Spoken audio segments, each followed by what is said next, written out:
আসসালামু আলাইকুম ওয়া রাহমাতুল্লাহ।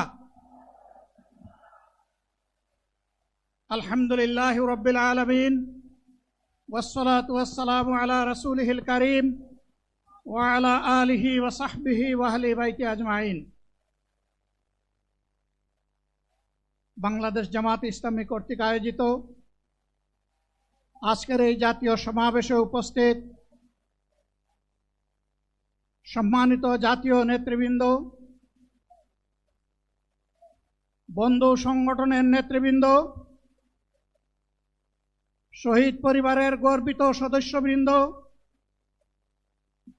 24 জুলাই যোদ্ধাবৃন্দ, আপামর দেশবাসী এবং আমার সাংবাদিক বন্ধুগণ, আমি সর্বপ্রথম মহান রবের দরবারে শুকরিয়া আদায় করছি। ফ্যাসিবাদের পতনের পর অত্যন্ত অনুকূল পরিবেশে আল্লাহ রাব্বুল আলামিন আজকের এই সমাবেশটি করার আমাদেরকে তৌফিক এনায়েত করেছেন, আলহামদুলিল্লাহ। 2 দিন আগেও ঝড়ধারায় বৃষ্টি ঝরেছে। অনেকে আশঙ্কা করেছিলেন কি হবে, মানুষগুলা সেদিন কি শান্তিতে বসে 2টি কথা শোনার সুযোগ পাবে। আল্লাহ রাব্বুল আলামিন আজকের দিনটা অনেকটা এয়ার কন্ডিশন করে দিয়েছেন, আলহামদুলিল্লাহ। বৃষ্টি নেই, তীব্র রোদও নেই। আল্লাহ তাআলার পক্ষ থেকে তার গোলামদের প্রতি এই যে মেহেরবানি, এর জন্য নত শিরে আরেকবার আমি শুকরিয়া আদায় করছি, আলহামদুলিল্লাহ। সম্মানিত বন্ধুগণ, যাদের ত্যাগ এবং কুরবানির বিনিময়ে 15.5 বছরের কঠিন অন্ধকার যুগের জাতাতলে পিষ্ট হয়ে যারা তিলে তিলে দুনিয়া থেকে নির্যাতিত হয়ে বিদায় নিয়েছেন,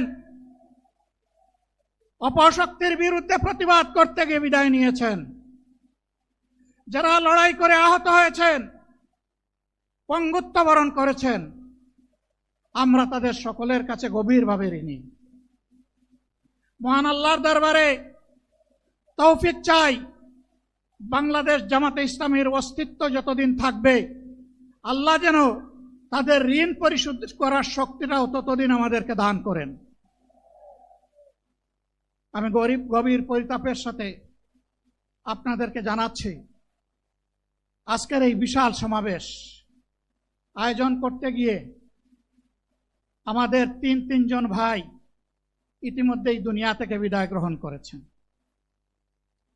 খুলনার দাবকুপ উপজেলার আমির জনাব মৌলানা আবু সাইদ বিদায় নিয়েছেন। পাবনার বয়োজ্যেষ্ঠ একজন মুরব্বী জনাব মুস্তাফিজুর রহমান, তারা এই আয়োজনে আসতেই পারেননি। আসার পথেই আল্লাহ তাআলা তাদেরকে তার কাছে তুলে নিয়েছেন। আরেকজন ভাই এখানে অসুস্থ হয়ে তিনিও ইন্তেকাল করেছেন, শাহ আলম। মহান রবের দরবারে দোয়া করি, আল্লাহ তাআলা তাদের উপর রহম করুন, তাদেরকে ক্ষমা করুন, জান্নাতুল ফেরদাউসের নিয়ামত তাদেরকে দান করুন, তাদের আপনজনদেরকে আল্লাহ তাআলা সবরে জামিল আতা করুন।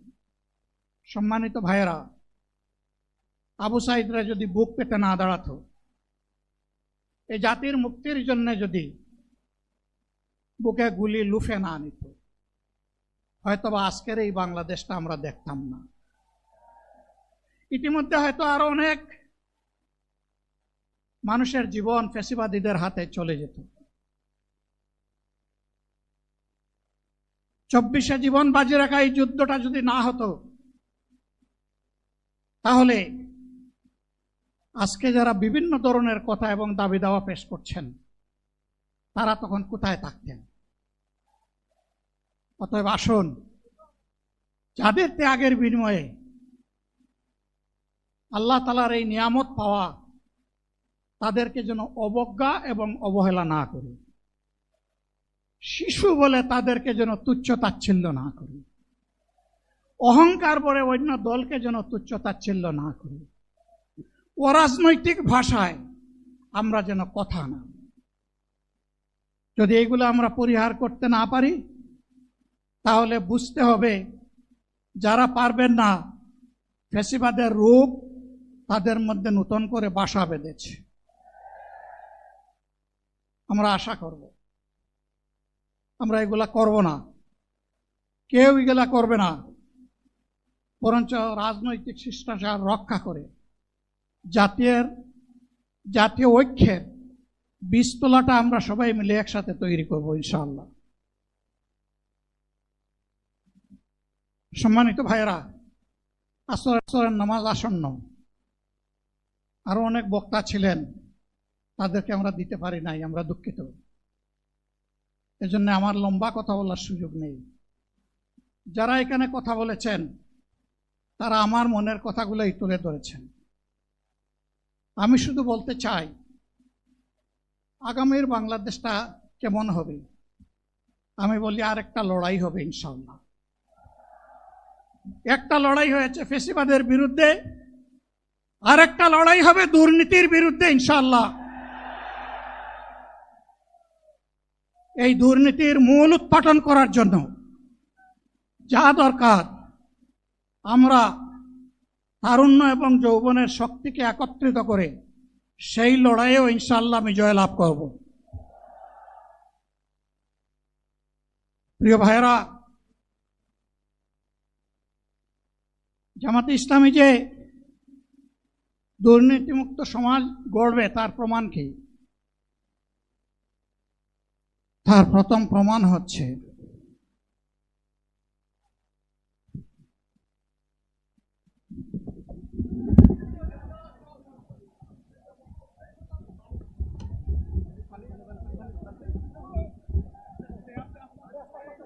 আপনারা অবস্থান করুন যার যার জায়গায়। আপনাদের সবকিছু দেখার জায়গা স্থান পরিবর্তন করবেন না, সবাই জায়গায় থাকেন, সবাই তার নিজ নিজ জায়গায় অবস্থান গ্রহণ করেন, সবাই তার নিজ নিজ জায়গায় অবস্থান গ্রহণ করেন। আপনারা নিজ নিজ জায়গায় থাকুন, প্রয়োজনীয় দিক নির্দেশনা দেওয়া হবে।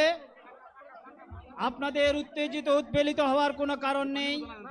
মহান রাব্বুল আলামিনের একান্ত মেহেরবানিতে আমাদের প্রোগ্রাম আলহামদুলিল্লাহ, শুকরান, আলহামদুলিল্লাহ কাসিরান। সম্মানিত ভাইয়েরা, আপনারা সম্মানিত ভাইয়েরা, আল্লাহ রাব্বুল আলামিনের রোশের মেহমানিতে এই গরমের সদরে মাহফিল মুহতারাম আমিরে জামাত অচিরেই সুস্থ হয়ে যাবেন ইনশাআল্লাহ। আমি আল্লাহ তাআলার শুকরিয়া আদায় করি, আল্লাহ তাআলার শুকরিয়া আদায় করি আবার আপনাদের সামনে দাঁড়াতে পেরেছি। আমি বলেছিলাম দুর্নীতিমুক্ত বাংলাদেশ ইনশাআল্লাহ সবাইকে নিয়ে আমরা গড়ব। আমরা কথা দিচ্ছি, বাংলাদেশ জামাত ইসলামী যদি আল্লাহ তাআলার মেহেরবানি এবং সরকার জনগণের ভালোবাসা নিয়ে সরকার গঠন করে, তাহলে